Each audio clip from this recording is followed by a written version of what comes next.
What is up, you guys? It is Zach coming at you with another video. Now today we are going to be talking about a game for the Nintendo Switch 2 that I am personally very excited about for a multitude of different reasons. But this game isn't your friendly Pac-Man game or Mario Party or SpongeBob. What this game is a survival horror game. So I think I need to set the mood properly.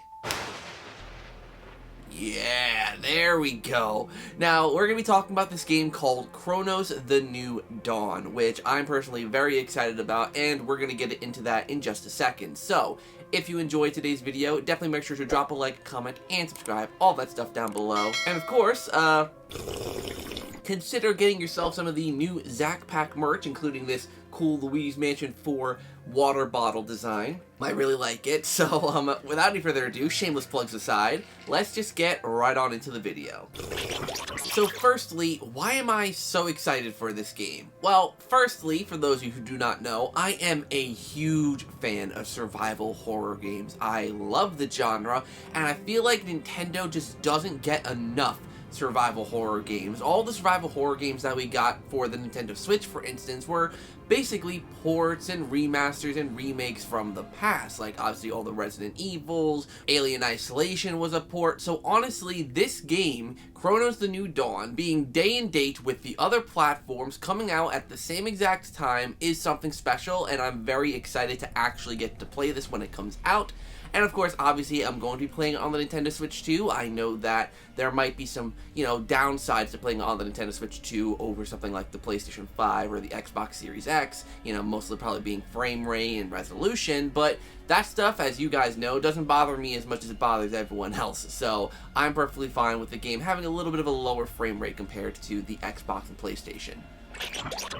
So what is this game all about? Now, to be honest, details of the story are a little vague from what I've looked up, but also I do want to keep myself somewhat surprised, so you guys are going to get the bare basics, the Spark Notes version, if you will, of the story of this game. Now, you play as a woman only known as the Traveler. Your identity is unknown, and there's no real information about who you're actually playing.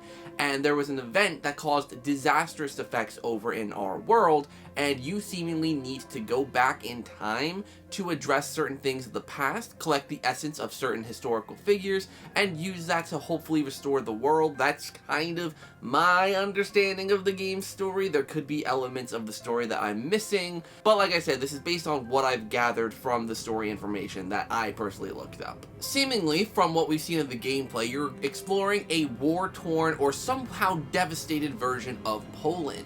And, this seems to be in the World War I, World War II era in history, so that's assumingly that's when you're going back in time to, and that's where things have kind of gone awry and gone wrong. But you are not alone while exploring these environments, as you come across these creatures known as the orphans that you'll have to fight throughout your adventure. The orphans, they're not like zombies, they're not ghosts, they're kind of their own unique beings, seemingly. They seem to be either some sort of radiation mutated version of people, but the big interesting thing about them is that they have a really interesting ability.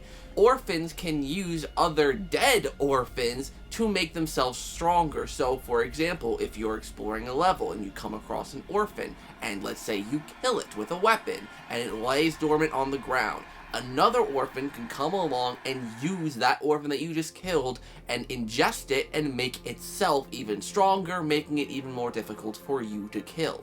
I find this to be a really interesting way to deal with the enemies because of the fact that obviously you're going to want to kill all enemies at the same time to make sure that orphans don't use other orphans to make themselves stronger, obviously. I'm personally excited to go into this game and experience the story for myself. Like I said, I tried to keep story spoilers for myself to a minimum because I definitely want to experience it for myself. But nevertheless, it looks really cool, and the world itself looks very haunting.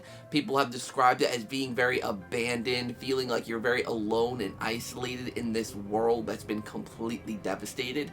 I love that feeling of dread and isolation in games, so it's pretty exciting to see this game have that, and I'm very excited to experience it for myself. So for those of you who are wondering what the actual gameplay of the game is, it is a third-person adventure survival horror game, and I honestly love third-person games. You know, even though with shooters I do prefer first-person shooters, there is an element of survival horror where I do like actually seeing your character and how they react to the environments around them.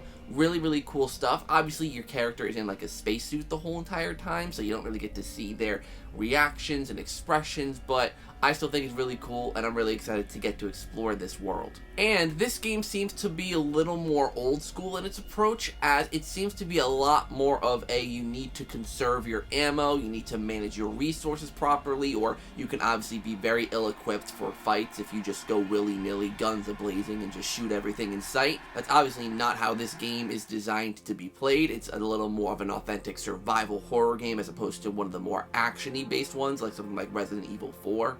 But I'm assuming they probably will have some difficulty modes in this game that'll let you adjust how much resources you can find in the environment and how easy the game is, like, you know, like a difficulty setting. So I'm sure they'll give you options in that regard. And speaking of, you know, ammunition and using your weapons, the weapons in this game are actually a little bit different than most weapons in most horror games. You don't just find a shotgun lying around. Your suit is equipped to have certain weapons, and obviously you get new weapons and upgrades the more you play. There's a weapon called the Sword, it's called, but that's basically just a pistol, like a starting pistol. I'm assuming that's what you start off with in the game. And then later on, you can get a weapon called the Hammer, which is basically a shotgun weapon that you can absorb into your suit. And as you play throughout the game, I'm presuming you'll find more weapons, and you can upgrade the weapons that you have. And I'm really excited to see all the different weapons that you can equip on you, and obviously you can find the ammo through exploring the environment, and like I said, the ammo is going to be scarce, so you have to use it wisely. So let's talk about the interesting bits. Firstly, when does this game come out? This game is releasing on September 5th for all modern platforms, so Xbox Series X and S, PC, PlayStation 5, and Nintendo Switch 2, and there is no delayed version for the Nintendo Switch 2, like the Switch 2 comes out day and date with the other platforms, like I said, so that's really cool. I'm very happy that they're releasing at the same time. And the game is a standard $59.99 or $60 game plus any applicable taxes, so it is not a like $70 game or anything like that. It is a standard price game. And I believe that there are some pre-order bonuses or like a deluxe edition where you can get extra little goodies inside, which is really cool. And it does come out physically for all these platforms as well, obviously except for PC, but like with other games, the Nintendo Switch 2 version is a keycard, which obviously sucks for people who want true physical media, true physical games, but it's out digitally as well if you just want to get it digitally, so you don't have to worry about the stupid key cards.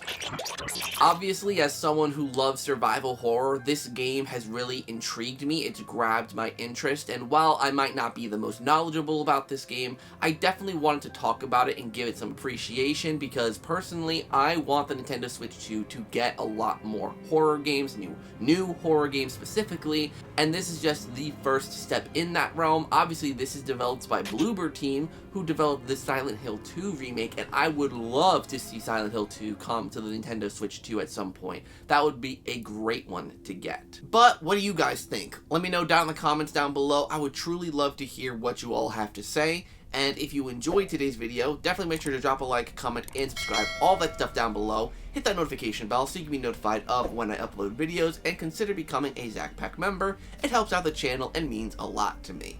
So, until next time you guys, I will see you all in the next video.